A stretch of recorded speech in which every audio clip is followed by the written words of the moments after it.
think we had a lot of our younger guys that haven't been in this situation before were a little bit intimidated by the atmosphere. Hey, you hear that, Oiler fans? You picked up a second assist in game number 3. Welcome to Got Your Back, brought to you by DLR Vinyl Products. You know, nobody puts in wood windows or siding anymore, so why would you build a wood fence or deck? Do it once, do it right with high-quality, maintenance-free vinyl. Call my brothers, Rick or Rob, or Ricky or Robbie, at DLR Vinyl. They've got locations in Calgary and Edmonton. Today on the podcast, back by popular demand, all the way from Mount Pearl, Newfoundland, Terry Ryan joins Strudwick and I to break down Game 3 of the Battle of Alberta. By the way, we're just glad Struds made it. He was a game-time decision after a night out on the town with an old pal. And in our DeBoer's Golf Shop, Who's Got Your Back segment, he's one of the voices of the Edmonton Oilers. He's a great friend of ours, one of the most positive dudes you will ever meet. Cam Moon stops by to tell us a tale. Presented by DLR Vinyl Products, this is Got Your Back. And we say a fine morning to the fellas, Terry Ryan out on the East Coast and Jason Strudwick. He's looking a little greasy and a little sweaty, but he is alive, ladies and gentlemen. Struddy, how was your night, my friend? I think I have to issue an apology to everyone on the podcast. I generally were pretty diligent about being on time. And last night I went to the game, my buddy Noodles, my wife and another friend, and I had every intention of leaving after the game and going home. But we arrived. You didn't. I did. I honestly didn't bet, but I thought it was like a 50-50 chance. And then before we arrived there about 4:00 and the energy is building, like, let's just have one drink. And then next thing, no, we're about 10 deep. And I text Rishaug, I don't know, I think it was around the second, like, buddy, I'm drunk. This podcast's not happening tonight. Well, I knew when somebody, I think it might have been Gregor or somebody, said that there was a Jason Strudwick sighting and he was with Jamie McLennan. I was like, no chance this podcast is happening post-game tonight. And so I started perusing Twitter. And Zuby, in post, you can go take a look at Jamie McLennan's Twitter feed. He had a nice picture of Jason Strudwick in an extremely tight pair of pants, which was a precursor to what the evening was going to look like. TR, you've never been in that situation, hey, where you had the best of intentions and then it just didn't work out? Here and there. We'll talk about that. That's another, that might be a whole podcast chapter. Who knows? Yeah. That's its own podcast, I think. Yeah, that's its own podcast entirely, I think, buddy. Yeah, and you know what? Under it Got Your Back as well. Oh yeah, it could be. It's a multiple very well slaughter. Could be. Yeah, exactly. But guys, you know what? You get down there, and the energy around Rogers Place with the fans, the people, the jerseys, like it's contagious. Like you get there, you can't help but be caught up. And it was a little different. Like Schauger's going there. As a professional, and you're distancing yourself, and I wanted to immerse myself in it. I wanted to feel that emotion. Like I was at a bar, and a couple of people bought us shots, and it was like, I was like, oh my god, like this is. I love that feeling, like that energy. That's what sport's all about, right? That energy, and you're caught up. I've felt it a few times.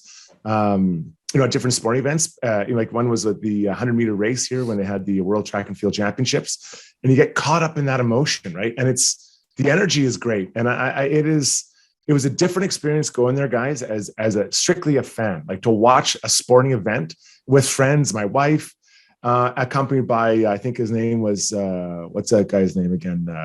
Mr. Molson, or maybe it was Bud Light. I can't remember which one was with me, but anyways, there was a few of them there with me last night, and a tequila I think too was in the mix. Hey, as soon as the introduction to the shots, you knew you're not. That's it. Yeah. I hope you made the text right after the shots. I held in there. I honestly thought, because we had a babysitter, I'm like, yeah, we're gonna go home. Like we're going home, and then it's like I'm getting texts. People are like, we're going out. I'm like, you know what? That's it.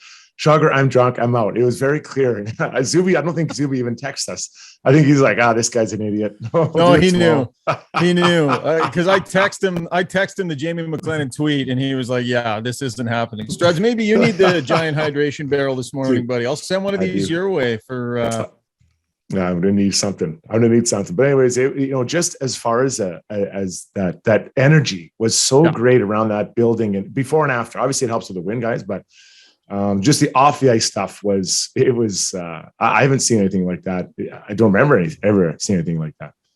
Yeah. Okay. Well, let's get to breaking down the game, guys, because there's a lot to get to. Time for the breakdown, brought to you by Park Mazda, where the newly redesigned 2022 CX-5 has arrived. Check out the brand new all-wheel drive sport design trim with its turbocharged engine and see the available colors and trims in stock at parkmazda.ca. I have a few specific things that I want to get to, guys, but maybe I'll just start with an initial thought from each of you. Give me 30 seconds or so, TR, on just your initial thoughts on the game. Well, as you know, it's pretty much played out exactly how I thought it would. I'm not trying to be Nostradamus. I'm wrong a lot, but I called 5-2. I got a text here. Yeah, I'll pull up the text message while you finish. You go ahead. So I figured that this is what I thought would happen. I mean, the game plan from Calgary seemed to be in your face. Part of it, at least, was hit the good players, right? McDavid and Draisaitl certainly wasn't backing down. McDavid's been giving it back a little bit. And I know I said that the Oilers looked intimidated in game one, and I mean, they did at times, but I didn't think that would last. And especially like the energy that Struds just talked about. I mean, 1 + 1 = 2. This is obvious stuff if you're an athlete, but I figured they would feed off that. But I was sitting with my buddies, and one of them brought up a good point in the afternoon, and I agreed. He figured if they go after McDavid, which they did kind of right off the bat, but he's going to give it back. And it was great. The optics of when he knocked down Tkachuk, and then one shift later, he ran somebody in the corner. Now it's switched around. Now you can run him as much as you want, but if you don't hurt him, it's about momentum. It's not always like Archibald does a great job when he's hitting because he often misses the guy, but the boards get hit, the glass, everybody in the building goes crazy, but he hasn't really hurt the guy or anything. And you don't always want to do that as a player. I mean, it's good in the playoffs, I suppose. But for me, it was about momentum and getting everybody into it. And I think they did it brilliantly, including Mike Smith when he went down on Lucic. I think he left at the boards a little bit. I'm not saying it wasn't a penalty, but he knows how to do that. He knows it. And whatever it was, I think the Oilers had the crowd dialed in, as did the crowd. It was a symbiotic kind of thing. It was back and forth, crowd, Oilers, and the Flames seemed to have no response. Here is the text message. My guess, this is from TR yesterday during the day, Edmonton will be fired up and first period will be a hit parade.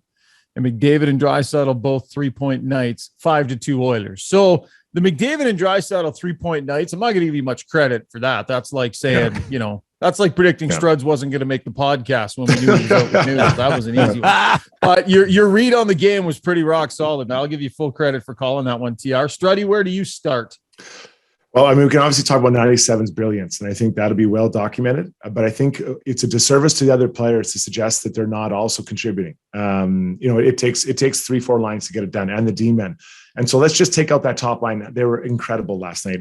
But when I look at the contributions down the lineup, TR mentioned Archibald. I'm looking at a guy like Yamamoto. I thought Puljujarvi. I'm looking at Fogle, McLeod. These guys, they impacted the game. Now, they're not scoring necessarily last night, but they're impacting the game, and they're holding serve when they're out there. They're not getting collapsed. They're not getting crushed, and they're holding serve. And I think the same goes for the back end. When there was the mix-up with Lucic and Smith, Kulak was in there, and his gloves are off. And I said that he needs to get out of his comfort zone as far as being aggressive, and you don't have to brawl everyone, but when the moment calls, you need to step up. Yeah. And all those guys on that ice time, at that time stepped up, including Kulak, and I loved it. Archibald punching Lucic from behind. That's what you get. That when you run into the goalie, and I agree, I think Smith sold it a little bit. But when you run the goalie, you're going to get punched from behind, and then it's gloves off. And I love the response by the team. It was the perfect measured response, but no doubt the top line, the greatness is clear. But I think we have to recognize the rest of the group is holding serve when they're not out there. And that is a huge bonus for the Oilers. Yeah, I think that's important for you to say, Struds. And Jay Woodcroft made a point of saying it post-game. So we're going to go to the Average Joe's sound box here right away to make a couple of points. Average Joe's next to Home Depot on Baseline Road in Sherwood Park. It was rocking for game number 3. And if you're looking for a spot to watch game 4, check out Average Joe's on Baseline Road in Sherwood Park. So we're going to hear from Matthew Tkachuk about trying to shut down Connor McDavid and how difficult that can be. But listen to what a couple members of the Calgary Flames were saying last night. Rasmus Anderson follows Matthew Tkachuk, basically the same messaging. Yeah, we've let one guy, beat us a few nights now. So just back to the drawing board and figure out a way to stop him. next scene. We just got to play all 5 guys that's on the ice. We got to do a better job. And it's honestly, it's as simple as that. We just got to do a better job on him. And the first 3 games here, we've been letting him dominate. And that's why they're up 2-1. So Jay Woodcroft doesn't love this narrative that it's just about one player. It's just about Connor McDavid. As we go back to the Average Joe soundbox, here's him making that point. We have a lot of good hockey players, and we got contributions from all 20 today. All 20 contributed to that win tonight. And we have a belief in our players. We trust our players. We want to put them in positions to succeed. But what I liked today, and I used that word earlier with Frank, was rhythm. I like the rhythm of our game today. Okay. TR, take the 500-foot view for us. Is this all about Connor McDavid just shooting the lights out and beating the Calgary Flames on his own? Or is that 20-man effort like Struds just talked about, like Woodcroft just talked about? How much of a difference is that making? I like the word rhythm. I think rhythm speaks a lot. By that, I mean like a consistency within the game, within the play. I'm not sure what the stats were. There didn't seem to be a lot of turnovers at the blue line, whereas I saw a lot of that when they lose. I mean, the Oilers are Jekyll and Hyde, right? But when they're going, the right players are making the right decisions to get. Yamamoto's a good example. I mean, he's a smaller guy, but every once in a while, like he'll flip he'll dump the puck so that he gets a perfect hit on a D. Everybody kind of gets into it and they start a cycle, right? And when you do that, especially when the lower lines are doing that consistently, that's where the rhythm is. And, mix that with a rush from one of the top lines, and now you got something going, and eventually someone hauls you down, there's a penalty. And now you tic-tac-toe, now you show off your skills a bit. That's the rhythm. And I just found that, again, when you got a fan base that's inside and outside the building, just feeding off of it, it creates a crazy energy, of which Struds was a part of. And, well, you both were, but you know what I mean? The rhythm, and that's where I think you're talking the rest of the team comes in when it's only McDavid or Draisaitl, or even if they're playing poorly and it's only the goalie, or you can really tell what. But the team game was very evident because of the rhythm. And again, it's not just people playing well. I think it's right decisions at the right times. McDavid, when he decides to hit somebody, he's smart about it. Okay, because again, you don't expect that. And if he's leading your team in hits, there's something wrong. But the timing of them, or the timing of a big play on defense, it just all seemed to be woven together sweetly last night for the Oilers. Yeah, I'll jump in here. I think that this obviously his greatness is on display, but he's getting help from his friends. So let's just talk about that great line and the goals that they scored. All 3 goals were directly off the rush. And as a D-man, you see Connor McDavid come down and you're like, okay, this is a problem. But also now when I have Kane streaking down, or maybe someone else driving the net, it makes you make choices. So there's no doubt the passes that Connor, the 2 to Kane, and then the one that Leon did are elite, but he's driving the net. And that's a hard thing to do. At TR, you drive the net, you're getting hacked and whacked, and it's tiring maybe at the end of a shift. The one Kane came from behind McDavid to come all the way up the ice and do it. And not that Connor was Kane is fastest, but that is a team element. And yes, Connor and Leon are making those passes, but Kane or whomever is getting in those positions to get it. Even the Hyman goal, right? Someone pushes through, it opens up a lane for Leon to make that pass through. Like that's what it's about. So there's no doubt Connor is putting on an absolute clinic. I didn't think he had, I'll say it again. I didn't think a human had this level of offensive ability out there in the playoffs. I didn't think it was possible, but he does. But he's getting help from friends, and you can tell he's having fun. Like it's fun out there. Like how many times in regular season do we see this guy smile after a goal? I don't think he is allowed to smile during the regular season.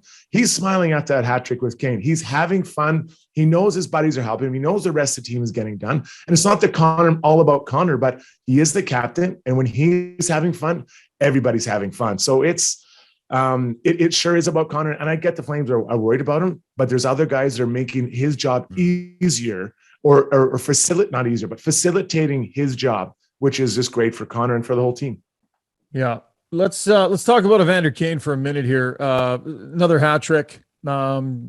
Excellent performance, measured performance. He struck a good balance last night between being physically menacing, offensively gifted, and making a difference on the majority of his shifts. Just taking a look at his stats line, right? 3 goals. He's +2, plays 18 minutes, 11 seconds, 6 shots on net, 10 hits for Evander Kane in that game.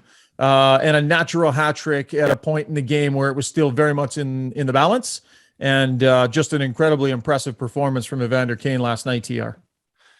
Yeah, and Struds hit it on the head there. He goes to the net hard, right? So the goal where he went, I think it might have been his second goal. It's not his third, but he went to the net hard. McDavid gave it over and he pulled it back and backhand in. Like you can take that route. Like those are like an obvious mistake happens and everybody can kind of see it. But as a forward, you can take a different route. You can drop behind for the drop. Like you can make it look good and you're not necessarily doing anything wrong. But when you make those decisions to go to that net and to make 10 hits, I mean, come on, right? If he has a 5-hit game, it's still a great game. Yeah. No one would question anything, but it's guys giving the extra, right? And that's what you need. And to me, when Kane is, again, you're playing with house money. No one planned on this at the beginning of the year. So now you've got a guy that and his potential, and people forget how big he is and menacing he really is, and he's out there. If he's going to step up as much as he is, not only is that good leadership, which people questioned, it's complete bonus. No one saw this, right? I mean, once they got him, they could, I guess you could kind of look at the timeline and it's not surprising. But to me, it's a diamond in the rough that didn't even exist at the beginning of the year, and everybody's going. And if he's one of the main ones, it's a great sign for your organization. Yeah, he had a great game last night. I think what I liked about the Oilers is they started on their toes, and I know that's a cliche, but what does that look like? That means you're winning puck races. You're putting pucks in the right areas to get it back, or you're carrying the puck deep. And when you're doing that, the hits kind of come, right? It feels like you're skating down the hill, and the hits come. You look at game one, it seemed like the Oilers were on the opposite side of that. They were chasing around and you're trying to get hits. You're just a second late to the hits. So Kane or Archibald that TR talked about earlier, or Connor, CC, these guys, they're getting those chances to make hits because they're right there when they need to be, and boom, there's a hit. I'm thinking of Yamamoto taking a run at Zadorov. Yeah, we did knock him down. That was unreal, right at mid-ice there. He went hard at him. Yeah, and the thing is, it doesn't matter they didn't knock him down. It doesn't matter if Yamamoto gets knocked down. It's the intention. And everyone on that bench sees it. And he was there at the right time to make the hit. And in game one, it felt like they weren't quite there. So, skating downhill, you're getting hits. And Kane, I think that the bravado he brings, he thinks he's the greatest human being on the planet. And that's a good thing. Like when you're a teammate, you've been in that situation. You're like, I played with Sheldon Surrey. He thought he was the best looking guy, the best skater, the best shooter, he thought he was the best everything. And it rubs off on you. Like, I'm a pretty confident guy too, but I'm sitting beside a guy like that. I'm like, geez, maybe we are that good, right? And it brings you up. And Kane's got a swagger about him that I think is infectious. And you look at him, I think Duncan Keith is the same way, quieter, way more understated than Kane, but understated. I think Mike Smith brings that. I think Hyman brings that. So you look at a lot of these additions that have come in, they're very understated confidence and about way they play, and it rubs off on the McLeods, the Yamamotos, even the CCs for that matter. Yeah, I agree. And Struds, to jump in there about Sheldon Surrey, it's funny you said that. I'm not going to go too far off base here, but when I first left to go to BC, I was 14 years old. He was bantam as well. Oh, geez. So Tri-City brought him into Quesnel to kind of settle me down because I was really nervous. And so we were both bantam age. He's a year older than me. Yeah. But this is documented in my book, Tales of a First Round Nothing. Yeah. Check it out now. But it's the first thing I said. Like, he walked in and it was all of a sudden, he's like, come on now, TR, come on. We're bantam age. We're the best here. We wouldn't make the team so young. He had like this, and he would like turn his hair, and it was like that. Remember that movie Coming to America, and Eddie Murphy's enemy had Soul Glow in his. Yeah. We used to call him Soul Glow Surrey. He had that look. It was like a music video or a TV commercial when he walked in the room. He was the best looking, and he was the best hockey player. So I'm like, I'll follow this guy around. It really impacted my life. I got to be honest. That's amazing. Because hockey players will identify with that. They'll respect that. Totally. And maybe it's a little bit cocky, but at the same time, it's like, well, he tries to do the same thing I try and do every day, and I can see how much better he is at it than me. So I respect that, and he deserves to be cocky. Well, if you harness that energy the right way, it's a great thing, right? He wasn't he was just to me the perfect kind of cocky. He was still mannerly. He was raised well, very nice. Like if you were with a guy like Sheldon, which is a lot of leaders, Shane Corson was this to me as well, right? A little bit off the wall. They definitely have an unbelievable confidence in themselves, but they're not ignorant about it. They're leaders about it, right? And if you can get, I mean, you hear all these stories about Evander Kane. Now I don't know, maybe that's. You know, he finally had a chance to play with some players maybe he looked up to. I don't know what happened, but what I see is that I see that confidence coming off in an unbelievably positive way. So you're right. You know, I think the energy is contagious, and right now the leadership he's bringing is all positive. I see the media waiting an extra 7 minutes for the media availability to start. And Evander Kane strutting out of the back room, already showered and dressed and in his suit. So that's why we were waiting, because no. Kaner's going to shower before he comes and does media. They're just a little tiny piece of that swagger. Whatever. It is what it is. I want to give a little tip of the hat here to Leon Draisaitl. Just, you know, since he was injured in Game 6 in the Los Angeles series, guys, this is all he's been able to do. 2 goals and 9 assists. And we know he is dramatic. Like, maybe it was a little bit better in Game 3. It looks like he's healing up a little bit, but he's still nowhere near 100%. And for him to be able to still contribute and play the minutes that he's playing while he's limited, we're watching him try and find ways to create within himself dealing with this injury. I don't know, Struds, that's really impressive to me. The high ankle sprain is not easy. TR, you talked about it. It's unpredictable. But Struddy, I am so impressed with what Draisaitl's been able to do from being injured.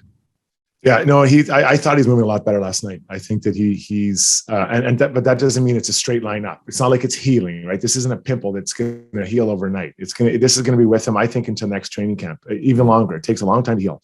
But he's finding a way on that wing to contribute. I think as impressive as that, though, is that the other center is having to step up, right? So you just lost your number 1 or number 2 center, arguably your 1B center, right? So now all of a sudden there's other guys. You're looking at the Nuges, the McLeods, the Ryans. These guys are they're all bumped up a slot.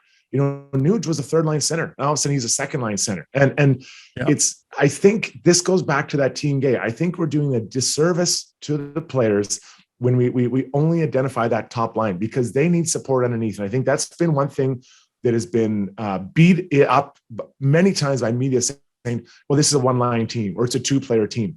Well, they're getting contributions down the lineup. And there's no doubt the big guys are doing what they're doing. They always did it. But now those other guys in that support role are doing it. So not to skip your question over, but I think you look at another team, you lose your 2nd-line center, essentially is what they've done. I know he's still playing, but you lose your 2nd-line center. That's a big minute eater and a guy that, is killing penalties all the time. Last minute games, he's on the same role, right? Other guys are stepping up. And I think that has to be recognized.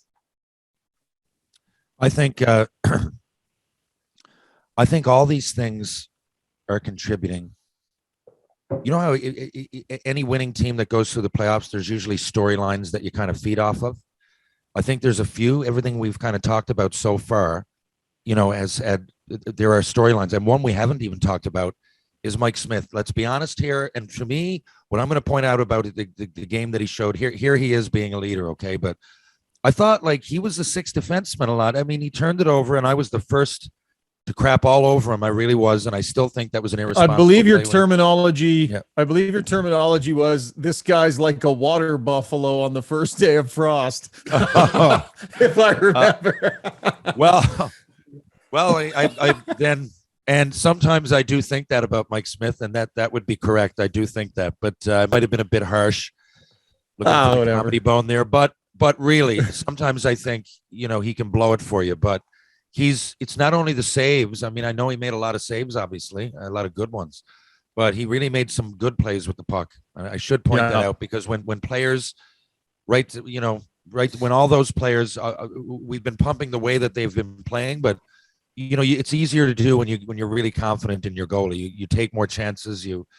It's subconscious. We all know how that goes, though, right? We all know how that goes. So, I suppose if we're sharing blame and at some games, then I should be the first one to give him credit, because I often kind of mock that guy, and I shouldn't. And he played well. And he showed leadership as much as anybody last night, especially when he came back. The optics of all those leaders, the optics of what they did when he came back. You know what I mean? Like the game was over anyway, but come back, just give the fans a chance to go crazy. Yeah. And the last thing I would say is that it's not so much the energy that you feed off of, but you got to realize how. Listen to Tkachuk; he sound defeated. How are we going to?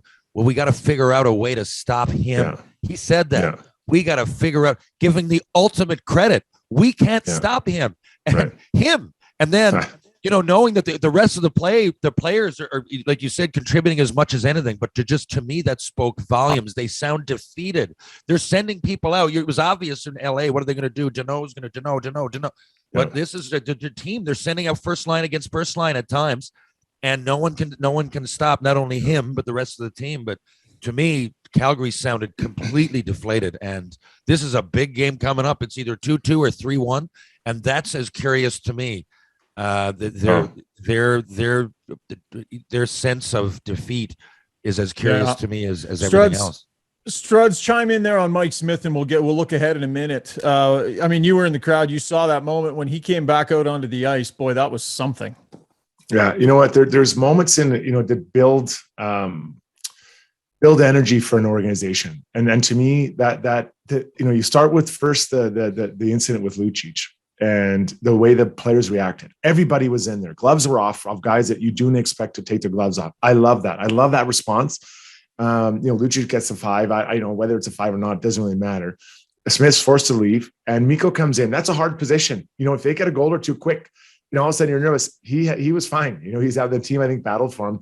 But then to me, it looked like a moment. I used to watch wrestling where the guy would, like the Undertaker would come out of the back and he's coming out and he's strutting. And the fans, they show him all of a sudden the fans start going crazy. Like that's a great energy building moment, right? For the team, for the fans, for the organization. And those are things you remember. I'll remember that. Like guys, I was there watching a sporting event as a fan last night and I loved it. I was so entertained. My wife, who watched a lot of hockey, a lot of great hockey, watching me, obviously, she was buzzing. She came out of there. She was just loving it. Right. So, though it was just a cool moment. And Mike Smith, he's been around a long time. He knows, could he have not come back? Yeah, probably. But he knows coming back, what that's going to do to his team and to the organization and to the fans. He's walking out there and he flew out of that gate flying high. And they have, I don't know what song is it when they play, when he smashes the ground there? Shagrino, he makes a good highlight save. Yeah. I can't remember which one, but I know exactly what you're talking about. I hadn't noticed before. I don't know if that's new. I mean, I went to game 1 of the first series, but it is a moment that builds energy. So to TR's discussion about Tkachuk and he sounds defeated, this is a big game, I think, for both teams. And I think this will be a huge battle on Tuesday. And we've been treated to 3 great games. And I think this on Tuesday, those guys are going to come out fired up because they're going to try to find a way to slow down Connor, but it is going to be a battle. And I think, honestly, the Flames might try to take it a little bit more into the gutter. Yeah, Flames are fighting for their life here in the next game. I'm going to back it up to Smith again real quick. Post-game, I asked Evander Kane what he thought about the hit by Lucic on Mike Smith, and then I asked followed up asking Mike Smith about it as we go back to the Average Joe soundbox. It was obviously a play out of frustration, running our goalie. I mean, clearly Smitty's a great puck handler, and he comes over the net a lot, and, the refs made the right call. Mike, what did you make of what Milan did there? I mean, I don't really know what happened, to be honest. I was out playing the puck, and then all of a sudden I'm getting buried into the boards. So, you've seen another series. I think there's not that many goalies in the league, and obviously when you're getting run through the end wall and you're not expecting it, it's not ideal situations. Yeah, Mike Smith. I don't agree with you, Struds. I don't know that he embellished it that much. There was another angle I saw after, because I thought that at first too. Then I saw another lower angle, and Lucic actually caught him with a little bit more momentum than I had originally realized. I was fine with the call. I think they were erred on the side of just getting Lucic out of the game, sending the message that you're going to protect the goalie. I think the referees, the officials handled that right. I think that was the right call there. Yeah, and that's fair. You know, like I thought he kind of slowed down, but at the end of the day, you can't have that because it's the optics of it. At that moment, they're losing, and it looks like he runs the goalie, right? You can't have that. And then, you know, Mike Smith was referring to Binnington, and I clearly believe Kadri ran him. He's telling me that he got pushed into the net by the pushed in the goalie by the D-man. That's BS. There's no way. He ran Jordan Binnington. Let's just call it what it is. So the league can't have that happening. And Mike Smith is smart, you know, whether he embellished or not, and you know, and he did get hit for sure. But I love that afterwards he specifically said it. Like Smith is a smart, a veteran guy. He's gonna put it out there, the narrative that it's he's getting hit. He didn't know what's happening. Next thing he's on his back. Like he's smart about it. That is working the media over to get your message out there. I think that's a positive one. So you know, Lucic, he's gonna try to get it going next game, but it's hard. Like Evander Kane is right. I think they handled it perfectly. You do not engage him you run him. And if he runs you just because he ran, I think Fogle near the end of the game. And you just get up and keep skating. Or sorry, it was Kane. It was Kane. You just ran him. You just got up and keep skating. Like as soon as you go and engage him, you're bringing his aspect of the game into it. Do not engage him. There's no need. You do not need. You're not going to beat him up. There's no one on the Oilers that's going to beat him up. So just get hit, get up, and keep playing. And it doesn't give him the chance to get in because I think Luch wants to get into it, more ice time. But if no one's getting sucked into those moments, TR, he's not going to get that ice time, and it kind of reduces his impact or possible impact on the series. Totally. Remember we talked about before the series what we expected, and we knew Calgary were going to come. I think Edmonton matched it perfectly last night, and for the most part, other than a little bit of a struggle in game one, like for this series, they've been doing a good job. But you know, because they don't want, like last night they were on the offensive. They weren't going out of their way. Their whole game plan wasn't let's run goalies and put it up, but it was like we're at least going to match and we're going to fight fire with fire. And you're exactly right. If they just go out and square off with guys like Lucic, that would probably be a bad decision. But everything, they made their point. Lucic made his point. But you know what? We made our point too, right? It's one thing, and they came back, and without being stupid about it, without getting suspensions. Side note, do I think it was a 5? No. Can I see what the 5 was called? 100%. You avoided a lot more chaos by throwing him out. And I do think embellish might be the wrong word. I don't know what the medium ground is there, but he's a wily vet, and I think he went with it a little bit. He knew Milan Lucic is coming. Let's be like, you know that an intimidator is coming right behind you. So, but he's smart about it. I would have done the same thing for what it's worth.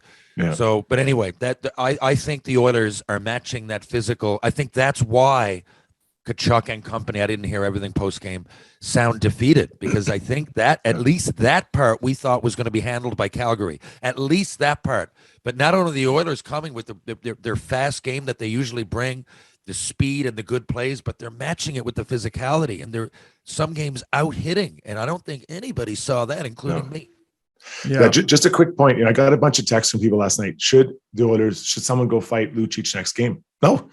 Don't you just skate right by him, and it doesn't matter, because fighting Lucic to get back at him for hitting Smith, it's not helping you win.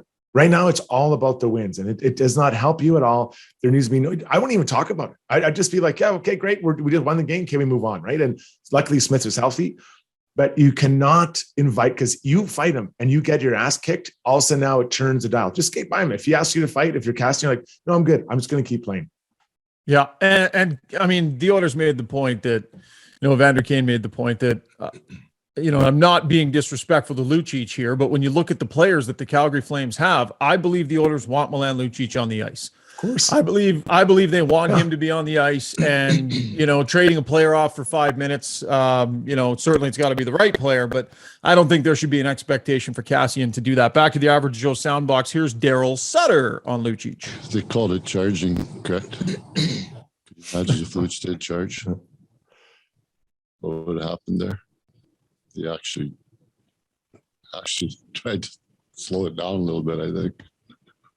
Well, it is what it is. You know what? It's the score and who it was. That's what they call. So he makes it a bit of a fair point. Could you imagine if Lucic had actually charged at Mike Smith, what that potentially could have looked like? Yeah, guys. Listen, I think Daryl understands it. It wasn't a turning point in the game. It wasn't a defining moment in the game. It was a highlight of the game because of who it involved and what happened after. But You give them a 2, you give them a 5. I don't think Darryl really cares. Like, I just don't think it matters. They have many other things they have to address and figure out. And namely to me is starting the game, like come out and be on their toes and go after the Oilers. They look like they're on their heels all night. So this Lucic thing, if I'm in the Oilers, I'm like, hey guys, it happened. Everyone's okay. Let's just go and try to win the next game. Yeah, the Oilers were finally on their toes to start a game. Struds, you made a great point. That's huge for them because figuring out their starts is one of the last things remaining for this team to really round itself into form.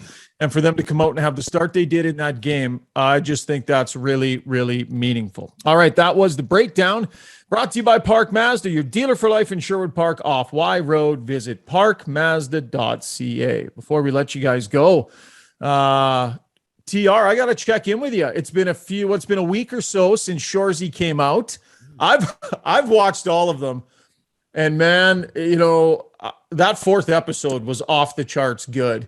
What's the reaction been? What are you hearing from people? And by the way, you're doing a great job at it, man. I love your character. It's unique, it's quirky, it's different. That's just from the brain of Jared Key. So, how's it been, buddy? Well, thank Jared for setting me up with a quote unquote acting role. I'm an ex-first rounder from Mount Pearl, Newfoundland, who's a little bit quirky. Thanks a lot. I had to really dig deep for this one, Jared. Yeah. But anyway, no, it was a lot of fun. That I know, I can't really be specific, but I know that people are real happy with how it's doing, and I know within the Crave community there, it's real high. It's one of their number 1 shows right now, so I'm pretty happy with that. I mean, well, of course I am. What would I expected nothing, guys. I got a call in the middle of nowhere, like I said last June. Now I'm part of this wagon that's because I do love the show. It's hard for me to look at objectively though, like being of course, it's because and it's I love the story, and we shot out of order, so it really does have a different feel while you're watching it, and there's a whole lot of there's a whole lot of content that gets changed kind of on the spot. So, I read through and everything, but it is a different show now as I see it. But, it's been great. We've had the response, not only from people that are interested in the show in Letterkenny. What I'm getting is a lot of hockey players that I haven't played with in a long time. Like if nothing else, I left home at 14 and I played, and I couldn't have gone further away, all over the West Coast and everything. And then, when I played pro, it kind of filled in the blanks, but I've been all over North America. And a lot of those people, if they're not on social media, you won't see them. But this has a far reach. Oh yeah. They'll see this. Yeah. Right. And this is on Hulu in the States, and they're pumping it down there. And I didn't realize that either when we started. I mean, I don't have an agent. I didn't know anything, guys. This is all a gift. So, but anyway, so what's happening? Just roll with it, buddy. Billets, Mark and Nancy Eby from Tri-Cities, like wow, nice. Nice. Like people like that I just wouldn't have thought. But it's great. If nothing else, so far it's been a great conversation starter with people that I haven't seen in years. Struds, you're nursing a hangover today, so if you haven't had a chance to see it yet, there's 4 episodes, man. Curl up with a blanket on the couch, get ready to laugh a little bit, because it's typical Canadiana hockey humor. I can't wait. I haven't had a chance with all the hockey, and my kids have been playing some sports, but once I'm going to get into it, I can't wait. He does this. Enjoy. Jared Kiesel, he created this element with his character, Shoresy. I don't know why, it just kills me every time he does it. But what he did, Struds, is he's got this personality trait where he'll ask someone a question, and then as soon as they start answering it, he'll go, huh? So it's like, it doesn't sound that funny to describe it, but they keep doing it through the show. So he'll be like, well, what are you doing that for? And the guy will start answering, you go, huh? And the chirps. It kills me every time, man. How many chirps are there? In that show. The hardest part. The chirps are relentless. The hardest part, usually on other stuff I do, and again, it's only one line here or there or a stunt, but the hardest part is like just focusing and making sure the timing is right and everything. But for this, it was not laughing. I've never been in there. Yeah. It was just keep a straight face, because you didn't know what was coming. And he didn't always tell us what his lines were going to be when they were going to be chirps. So we'd have an authentic kind of reaction, Anyway, that part I thought that was the hardest part of the whole thing, keeping a straight face. Yeah. That's awesome. Well, and episode 4 was a bit of a cliffhanger because I don't want to give too much away, TR, but you got the shit beat out of you out behind the rink, and nobody knows where you guys are heading from episode 4 to episode 5. So I'm looking forward to it. The podcast is Tales with TR. I was actually guesting on it this week, so thanks for having me and letting me join you for that. Shoresy is the show. He is Jason Strudwick. I don't know, Struds, you got anything else to promote? Oh, the Jason co-host of the Jason Greger Show. Yes, that's it. And I will be having a nap this afternoon. If anyone's looking to get in touch with me between 12 and 1, I'll be sleeping. And you're going to be on Tales with TR next week. I love it. I will be rested for that. I will be rested, fully rested. A week from Tuesday. Okay, I love it. Get ready, Struddy. Get ready because it gets weird on that podcast, man. Like the first 40 minutes, like it was great. We did some storytelling, some bullshitting. We had some fun. And then TR all of a sudden went into this mode where just be prepared to stretch and contort your brain in ways that has not been stretched or contorted before.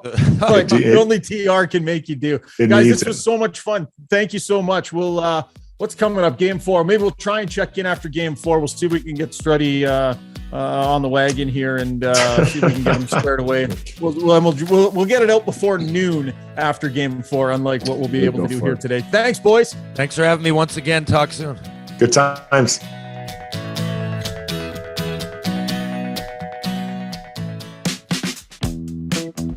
Hey, Struddy, question for you. Have you ever tried putting in your own fence?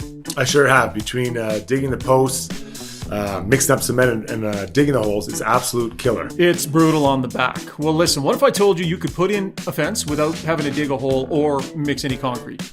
I'd be much more likely to come over and help you out. Yeah, well, you're not the first guy I would call, but thank you for that. Listen, my brother's company, DLR Vinyl Products, they've come up with a system where you can actually put high-quality vinyl fence in the ground without having to dig a hole, without having to mix any concrete. They can teach do-it-yourselfers how to do it, and they can also work with contractors who might be looking to start installing vinyl. It's super high-quality product. The great thing about it is that it has fantastic longevity. You put it in, you don't have to worry about staining or sanding or anything like that. I've been lucky enough, Struddy. They've put in multiple fences in my different yards and they've built me 3 decks. I have totally abused the fact that my family is in the fencing and decking business, but it's great product. Give Rob a call in Calgary or Rick a call here in Edmonton. This is a company my dad started. It's a family business. I'm super proud of it, and I'm very proud that they are our title sponsors. That's DLR Vinyl Products in Edmonton and Calgary. Hey, it's Ryan Rishaug. While many are feeling the sting of inventory shortages, Park Mazda has you covered. They've got new Mazdas arriving every month, including the redesigned 22CX5 in whatever color you're looking for. They've also got a huge selection of used vehicles with new arrivals every week and some of the most competitive interest rates on cars, trucks, SUVs, and more. Park Mazda, your dealer for life in Sherwood Park, off Y Road. Schedule a test drive at parkmazda.ca. Folks, golf season is just around the corner, and I don't know about you, but I am some kind of fired up over it. It's the perfect time to get yourself fitted for new clubs or some great new apparel. Well, DeBoers has you covered for all of it. Their facility is first class with amazing TrackMan technology in their simulators and top-of-the-field fitting specialists. You can order now for spring delivery, and they've also got a bunch of new 22 apparel for you to go check out. It's a fantastic group down there at DeBoers. The shop has a great positive feel. I highly recommend you check them out on the corner of 53rd Street and 99th Avenue. DeBoers, helping you play better golf since 1999. Average Joe's Sports Bar in Sherwood Park has proudly served the community and supported minor sports in the area for almost 20 years. It's a great gathering place for sports fans. Average Joe's has massive big screen TVs, comfortable seating, and a friendly staff waiting to make your experience anything but average. Come check it out on Baseline Road, right next to Home Depot, or make a reservation by calling 780-417-1113. That's Average Joe's on Baseline Road in Sherwood Park.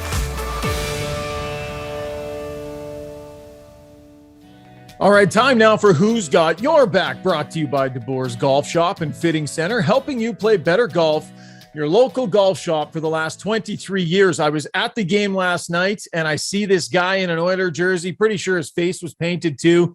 Came sprinting up to me all over the place, arms waving around, gave me a big hug. None other than Scott McNabb, one of the owners of De Boer's Golf Shop. They are all in on this Oilers playoff drive. They're golf guys, but they are big-time Oiler fans, and they're absolutely loving this run. But if you have a chance to squeeze in a round of golf between hockey games, go check out De Boer's Golf Shop. It's got everything you need, all sorts of equipment, apparel. It's got a simulator in there. You can work on your putting. It's a great, light-hearted atmosphere with fantastic staff, big Oiler fans. They love talking hockey more than golf these days, just like everybody else in this town.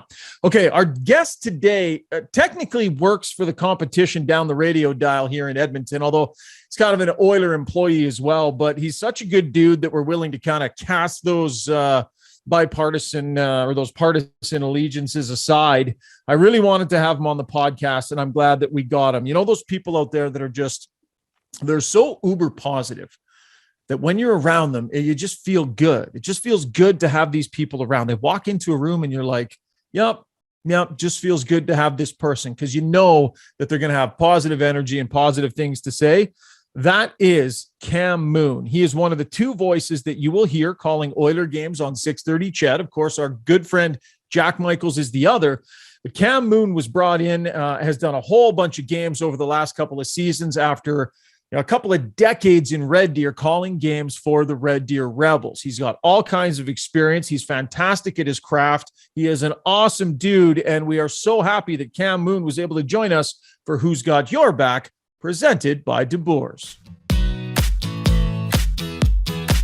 All right, welcoming in my good friend Cam Moon. How do you like my podcast studio, buddy? I like what you've done here. This is amazing. You've lit it perfectly. You've set everything up. It's unreal. Rink in the background. I know.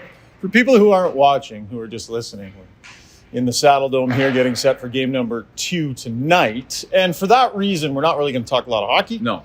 Because this will be, we'll run this a couple of days later. But I don't want to talk hockey with you because we do that on competing networks. So instead, let's do some storytelling. Before we get to that, though, I do want to ask you how the last couple of years have been for you. Because I've known you for a long, long time, Cam. You're one of those guys that you're one of the nicest people in the business that I know, and you like to see good things happen to nice people. You getting this gig, I know it was a big deal in our world, but a big deal in your world too. How's it been, my man? It's been unbelievable. Like, my expectation level was really high, and it's exceeded that. I'm just so happy to be back in Edmonton, where I grew up. So happy to be able to call games for the Edmonton Oilers, a team I grew up watching.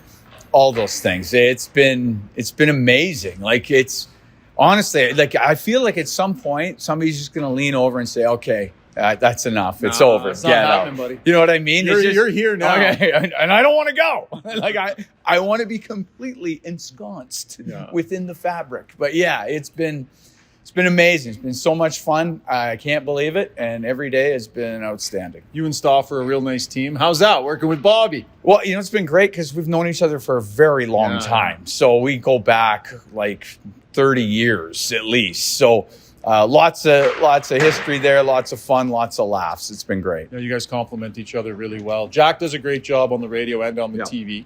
But love listening to you when you get a chance to get on there. You're doing a fantastic job, and I see things online. Oiler fans have responded extremely well to you, and just really, really happy for you.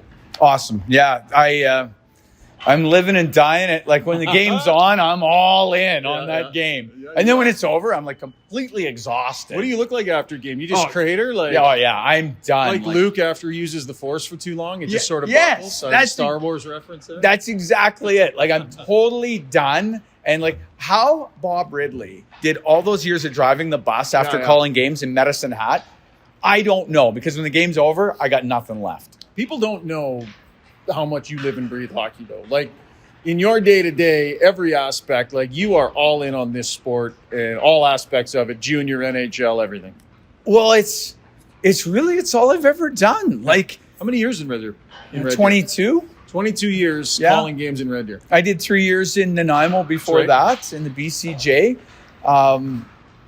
Like, from my time of playing junior to going to Nate to doing games, some on television and then in Nanaimo, whether it's been working hockey school, whether it's been, I did some coaching in Edmonton with the Maple Leaf Athletic Club when I was recently done, when I just finished playing.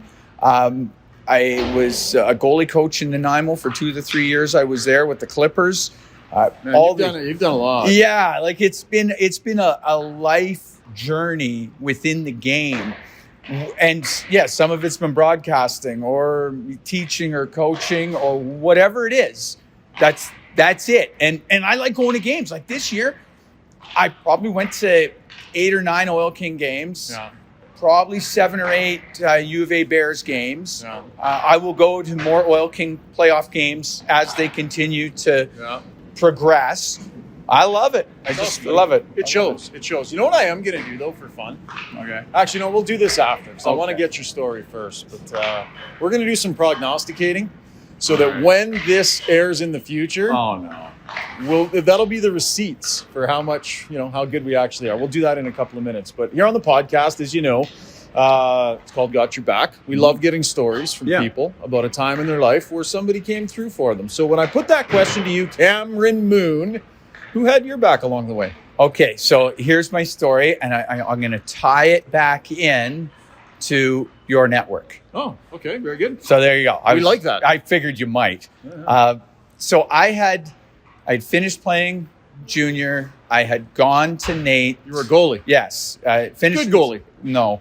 I finished in Saskatoon in the Western League. Took the education money, went to school. Nice. So my first year at Nate, I played for the Ukes, which was fun. Long days, but it was fun. Good bunch of guys. We had a great time.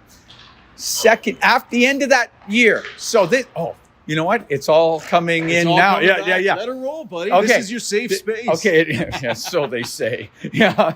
So the season ends, and we had a really good year. We won a national championship with the Ukes. But the Memorial Cup that year was in Seattle. Right. And my dad says to me, hey, we should go to this because that's going to be late May. I'm done school, everything. So I phoned Dennis Bayak. He was the play-by-play guy and assistant GM in Saskatoon when I played. At that time, had moved to Seattle in a very similar role.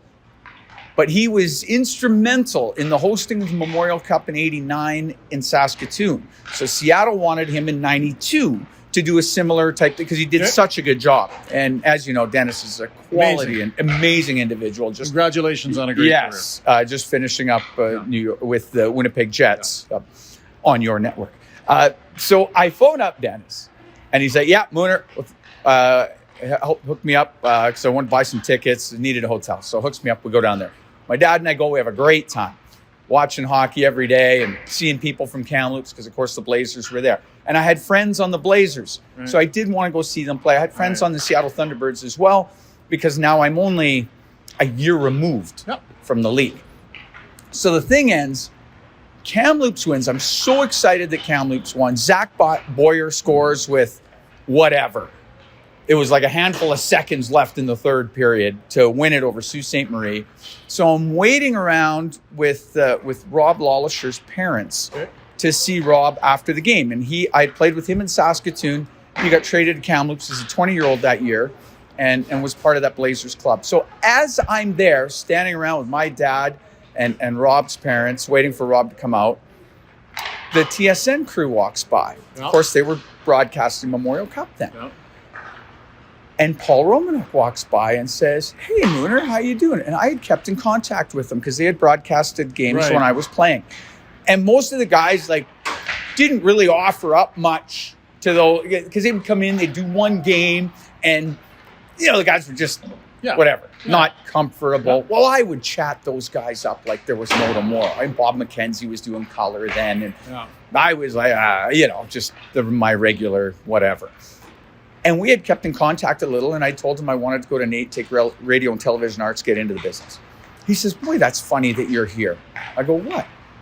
Well, we were just having a meeting with the WHL, and they had the Board of Governors and stuff, and they were talking about the broadcast for next year.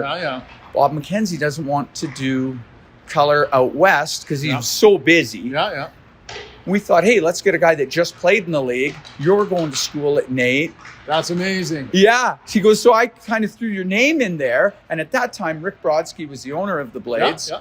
And he was, I think he was the chairman of the board of governors in the WHL. And he kind of pumped my tire a little bit too. And Paul was pumping my tire. Next thing you know, the next season, I'm in my second year of school, but I'm doing games on national television. Awesome. So my very first game, and I had no idea what I was doing. And I was god awful. The first game I did was a CHL All-Star game in the Montreal Forum. I'm on national TV. I'm sweating bombs like I'm petrified. I don't know what I'm doing, but I'm going to make it up as I go, which I did. But like I learned so much that season. I ended up doing a few games in the O and a few in the Q just because of things didn't work out and Bob was busy and stuff. So I got to see a lot of the country. And then I was the roving reporter guy at the Memorial Cup that year in Sault Ste. Marie, Ontario. Awesome. And it was all because... Great opportunity. Oh, my God. Romy had your back. Had my back. It's funny, when you come out of school or when you're in school, like you just know... There's only so much I can manage. You're going to need to catch a break somewhere. Yeah. And every once in a while, someone gives you that little nudge. And for you, that's Romy. Yeah. Romy was that's awesome. Huge. So that guy, I will always hold in the highest regard. Yeah. Because of him helping me out. And we had some fun that season. Yep. And, just I remember doing a game that year in Drummondville. And just trying to get there, of course, it's snowing and it was planes, trains, and automobiles to get there. And we had a lot of fun, and he definitely had my back, and that was a huge break. And I learned so much over the course of the next 2-3 seasons that I did that stuff. You built a hell of a career afterwards, so congratulations, man. It's great to see. Yeah, thanks. But it was a steep learning curve for sure. But my word, what a lot of fun. I saw a lot of great rinks and a lot of great cities across our country. Awesome. So we got to get going because morning skate is happening behind us. But okay, I think we're going to use this in our podcast after game 3. So you and I are going to pull out our crystal balls. I'm not just asking you to call tonight. We're going to prognosticate the next 2 games. And we might look like idiots, but we don't care. I've got your back. So I will go first. All right. The Edmonton Oilers always bounce back well after a loss, and they do bounce back when they're physically challenged and questioned. I think the Oilers are going to make a game of this tonight. I don't know if they're going to be able to win it or not, but for the purposes of keeping it competitive, I'm going to say 4-2 Oilers with an empty netter tonight in a much better performance. And then I'm going to say Calgary wins game 3. Now, understanding that you work in a lot of ways for the organization, I don't want to put you in a terrible spot, so you go ahead and do what you need to do. All right. Okay. Game 2 is going to be an Oilers victory, 6-4 with an empty net goal. So they don't buckle it down. It's still a track meet. I don't know. That's buckled down compared to game 1 as far as I'm concerned. All right. Got you. 6-4 Oil. Okay. 6-4 Oil. And yes, you are aware of where I am currently employed. So I'm going to go game 3. We're going to think it's going to be a track meet, but not so much. Now it's going to buckle down. And that one's going to be 3-2 in overtime for Edmonton. For Edmonton? Yeah. How about that OT winner from Brett Kulak? Oh, I'd love to see that. Honestly. If I'm right with that. Yeah. Oh, wow. It needs to go viral if I'm... Just for the record, I'm calling up... Just so we're clear here. I'm calling a Brett Kulak overtime winner in Game 3 back in Edmonton the morning of Game 2. That'll go down as one of the great calls of all time. Oh, yeah, absolutely. If that comes to be, that's amazing. I'll go Ryan Nugent-Hopkins, but he's my guy. That's my guy. OT winners 4 days in advance. Although I did pick the Flames to win, so I'm not sure how I could do both, but got to hedge your bets. You got to hedge them a bit. Mooner, this was fun. Thank you, my friend. I'm really happy we finally got to share the airwaves together. This is great. This means a lot to me. I love it. Thank you very much for having me on. All right, pal.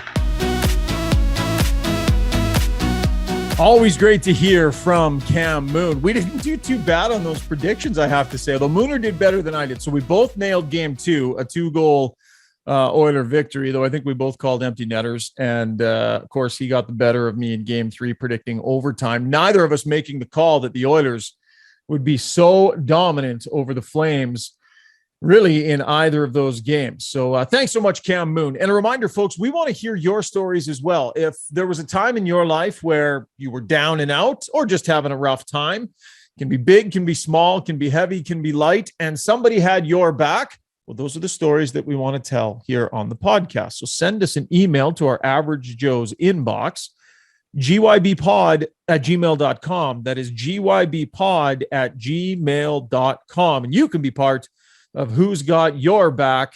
We would love to hear from you. We were reading some emails previously. We've got some more that we want to get to, and we will do so in the coming days. That's going to wrap it up for the podcast. Big thanks to all of our sponsors, DLR Vinyl Products, Park Mazda, Belvan Construction, DeBoer's Golf Shop, and Average Joe's Sports Bar in Sherwood Park. What a convincing win for the Edmonton Oilers. What a job they did to put some doubt deep into the mind of the Calgary Flames, because after game one, you had to think it was going to be the Oilers with all of the doubt, the way Calgary dominated for long stretches of that game. But in game three, the Oilers really buckled down hard. It was a complete team effort led by a few of their superstars, once again playing unbelievable hockey. Now the question is, how will they handle their success? This happened in the first round. They ended up with a 2-1 lead. Do you remember game four? Man, it wasn't pretty. We'll go back to the Average Joe soundbox one last time here. And here's head coach Jay Woodcroft on how things are going to be different this time around. We have a business-like approach to every single day. We believe in getting a little bit better each and every day and taking care of that day's business. So we'll have good meetings tomorrow. It'll be a recovery and reset day for us, and we will be ready for game number 4. There it is, Jay Woodcroft making the call. We will be ready for game number 4. Let's see. Oiler fans definitely helped out in game number 3. I'm sure they will do the same. The atmosphere was electric. It was great being at the rink with all of you who were down there, and can't wait for game 4. Thanks for your support on the podcast, folks. Give us a download, subscribe, tell your friends about it, shoot us an email. You can be part of Got Your Back. We want to hear your stories too. gybpod@gmail.com. We're having so much fun. Let's keep rocking and rolling. Have yourselves a fantastic holiday Monday, folks. This has been Got Your Back, presented by DLR Vinyl Products.